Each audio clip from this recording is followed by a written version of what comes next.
Hi friends, welcome back to சைன்வே materials. இந்த வீடியோவில் என்ன பார்க்க போகிறோம் அப்படின்னு சொன்னால், செப்டம்பர் 19, 20க்கான கரண்ட் அஃபேர்ஸ் தான் பார்க்க போகிறோம். ஓகேங்களா? ஸோ ஆல்ரெடி ப்ரீவியஸாக வந்து 17, 18க்கு வந்து அப்டேட் பண்ணியிருக்கேன். டெலகிராம்லேயும் வந்து ஃப்ரீ டெஸ்ட் வந்து கண்டக்ட் பண்ணி முடிஞ்சிச்சு. ஓகேங்களா? ஸோ நெக்ஸ்ட்டு வந்து டெலகிராமில் வந்து ஃப்ரீ டெஸ்ட்லாம் வந்து ஜாயின் பண்ணணும்னா நம்மளோட டெலகிராம் சேனல் வந்து ஜாயின் பண்ணிக்கோங்க. டிஸ்கிரிப்ஷனில் வந்து லிங்க் கொடுத்துருக்கேன். ஓகேங்களா? ஸோ இன்றைக்கான கரண்ட் அஃபேர்ஸ் வந்து பார்க்கலாம். செல்லாத பணம் என்ற நாவலுக்காக சாகித்ய அகாடமி விருது பெற்றவர் யார்? செல்லாத பணம் என்ற நாவலுக்காக சாகித்ய அகாடமி விருது பெற்றவர் யார்? இமயம், கா. செல்லப்பா, ராபி சேதுப்பிள்ளை, டி.எஸ். ராகவன். ஸோ இதில் ஆன்சர் எது அப்படின்னு சொல்லிட்டு பார்த்தோன்னா, இமயம் அவங்களுக்கு தான் வந்து இந்த நாவலுக்காக இலக்கியத்தில் வந்து சாகித்ய அகாடமி விருது வந்து கொடுத்துருக்காங்க. ஓகேங்களா? ஸோ செல்லாத பணம் என்ற நாவலுக்காக சாகித்ய அகாடமி விருது பெற்றவர் யார் அப்படின்னு சொல்லிட்டு பார்த்தோம்னா இமயம் தான். ஸோ அடுத்து, ரவீந்திரநாத் தாகூரின் கோர நாவலை தமிழில் மொழிபெயர்த்தவர் யார்? ரவீந்திரநாத் தாகூரின் கோர நாவலை தமிழில் மொழிபெயர்த்தவர் யார்? இமயம், கா. செல்லப்பா, டி.எஸ். ராகவன், கண்ணதாசன். ஸோ இதில் ரவீந்திரநாத் தாகூரின் கோர நாவல், ஓகேங்களா? ஸோ அதை தமிழில் மொழிபெயர்த்தவர் யார் அப்படின்னு சொல்லிட்டு பார்த்தோம்னா கா. செல்லப்பா. ஓகேங்களா? ஆப்ஷன் பி வந்து கரெக்டான ஆன்சர். ஸோ தேர்டு ஒன்று, திருக்குறளை ஹிந்தியில் மொழிபெயர்த்து அதற்காக சாகித்ய அகாடமி விருது பெற்றவர் யார்? திருக்குறளை ஹிந்தியில் மொழிபெயர்த்து அதற்காக சாகித்ய அகாடமி விருது பெற்றவர் யார்? டி.எஸ். ராகவன், கண்ணதாசன், செல்லப்பா, ராபி சேதுப்பிள்ளை. ஸோ இதில் ஆன்சர் இது அப்படின்னு சொல்லிட்டு பார்த்தோம்னா ஆப்ஷன் ஏ தான் கரெக்ட், டி.எஸ். ராகவன். ஓகேங்களா? ஸோ நம்ம திருக்குறள் இருக்குது பார்த்தீங்களா, தமிழ் மொழியில் இருக்குல்ல, அதை ஹிந்தியில் மொழிபெயர்த்ததுக்காக இவருக்கு வந்து சாகித்ய அகாடமி விருது வந்து கொடுத்துருக்காங்க. அடுத்து ஃபோர்த் ஒன்று, சாகித்ய அகாடமியின் உயர் சிறப்பு அங்கீகாரம் எந்த எழுத்தாளருக்கு வழங்கப்பட்டுள்ளது? ஸோ சாகித்ய அகாடமி விருதுலேயே வந்து ஃபெலோஷிப் அப்படின்றது வந்து அதில் இருக்கிற ஒரு உயர்ஷிப் ஒரு பெரிய அவார்டுன்னு சொல்லுவாங்க, ஃபெலோஷிப் அது. ஓகேங்களா? ஸோ அது வந்து எந்த எழுத்தாளருக்கு வந்து கொடுத்துருக்காங்க அப்படின்னு சொல்லிட்டு இருக்குது. ஸோ ஃபஸ்ட்டு இந்திரா பார்த்தசாரதி, ராபி சேதுப்பிள்ளை, கண்ணதாசன், இமயம். ஸோ இதில் யாருக்கு அப்படின்னு சொல்லிட்டு பார்த்தோம்னா இந்திரா பார்த்தசாரதி. ஓகேங்களா? அவங்களுக்கு வந்து கொடுத்துருக்காங்க இந்த ஃபெலோஷிப், சாகித்ய அகாடமியில் உயர் சிறப்பு அங்கீகாரம் அப்படின்ற அவார்டு. ஓகேங்களா? ஸோ அது பேர் வந்து ஃபெலோஷிப் அப்படின்னு சொல்லுவாங்க. அது வந்து யார் வாங்கினா இந்திரா பார்த்தசாரதி. அடுத்து 5வது கொஸ்டின், பஞ்சாப் மாநிலத்தின் புதிய முதல்வராக பொறுப்பேற்றவர் யார்? பஞ்சாப் மாநிலத்தின் புதிய முதல்வராக பொறுப்பேற்றவர் யார்? அமரீந்தர் சிங், சரண்ஜித் சிங் சன்னி, விஜய் ரூபானி, பூபேந்திர பட்டேல். ஸோ ஆன்சர் எது அப்படின்னு சொல்லிட்டு பார்த்தோம்னா ஆன்சர் வந்து எது அப்படின்னு சொல்லிட்டு பார்த்தோம்னா ஆப்ஷன் பி தான் சரியானது. சரண்ஜித் சிங் சன்னி தான் வந்து இப்போ வந்து புதிய முதல்வராக வந்து பொறுப்பேற்றிருக்காங்க. ஸோ இதுக்கு முன்னாடி இருந்தவர் யார் அப்படின்னு சொல்லிட்டு பார்த்தோம்னா அமரீந்தர் சிங், அவங்க தான் வந்து முன்னாள் முதல்வராக வந்து இருந்தாங்க. ஓகேங்களா? ஸோ இந்த சரண்ஜித் சிங் வந்து 2007 வந்து ஃபஸ்ட்டு வந்து எம்எல்ஏவாக வந்து பஞ்சாபில் ஒரு தொகுதியில் வந்து தேர்வு பெறுறாரு. ஸோ காங்கிரஸ் கட்சி சார்பாக. ஓகேங்களா? ஸோ அதுக்கடுத்து, மத்திய அரசின் கேலோ இந்தியா திட்டத்தில் சேர்க்கப்பட்ட தமிழக பாரம்பரிய விளையாட்டு எது?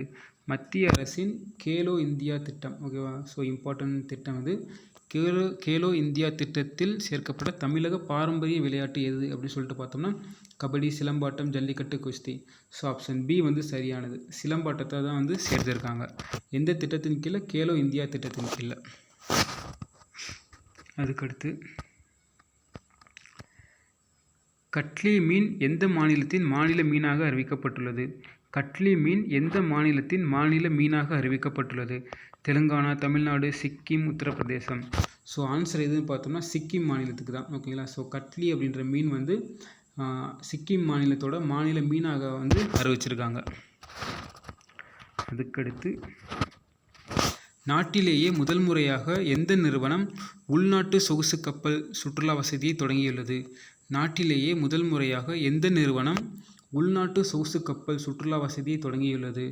ஸோ ஆன்சர் பார்ப்போம். Indian navy, DRDO, IRCTC, IASC. So option C வந்து சரியானது. ஓகேங்களா? IRCTC, Indian railway catering and tourism corporation, Indian railway உணவு மற்றும் சுற்றுலா கார்ப்பரேஷன் நிறுவனம். ஸோ இது வந்து எந்த நிறுவனத்தோட சேர்ந்து அப்படின்னு சொல்லிட்டு பார்த்தோன்னா கார்டெலியா குரூயியஸ் அந்த நிறுவனத்தோட ஒப்பந்தம் பண்ணிட்டு தான் வந்து இந்த இந்த உள்நாட்டு சொகுசு கப்பல் சுற்றுலா வசதியை வந்து தொடங்கியிருக்காங்க. அதுக்கடுத்து 9வது கொஸ்டின், ஐநா சர்வதேச விமான போக்குவரத்து அமைப்பின் பாதுகாப்பு குழுவின் முதல் பெண் தலைவராக தேர்வு செய்யப்பட்ட இந்தியர் யார்?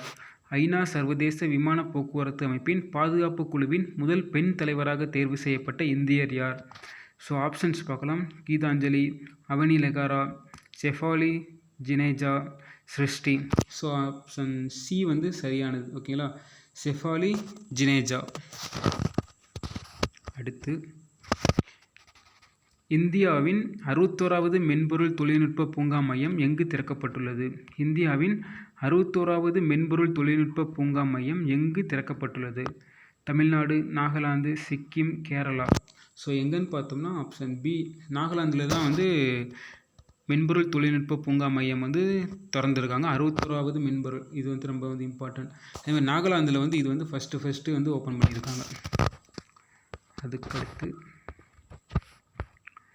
2021ஆம் ஆண்டிற்கான ஆசிய வாலிபால் சாம்பியன்ஷிப் போட்டியில் இந்தியா எத்தனாவது இடத்தை பிடித்துள்ளது?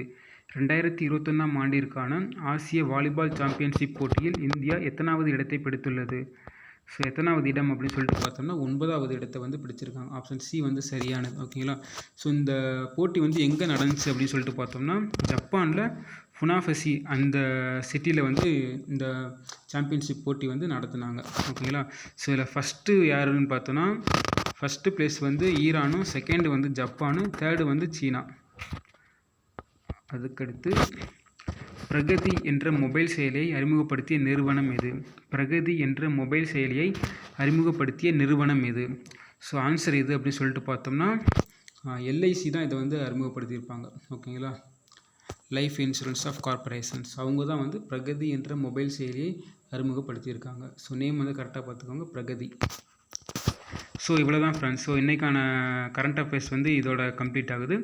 ஸோ ஃப்ரீ டெஸ்ட்டு வந்து நம்ம டெலகிராம் சேனலில் வந்து கண்டக்ட் பண்ணலாம். ஓகேங்களா, ஸோ வந்து கிளியராக பார்த்துக்கோங்க. ஓகே, நெக்ஸ்ட் வீடியோவில் பார்க்கலாம். தேங்க்யூ.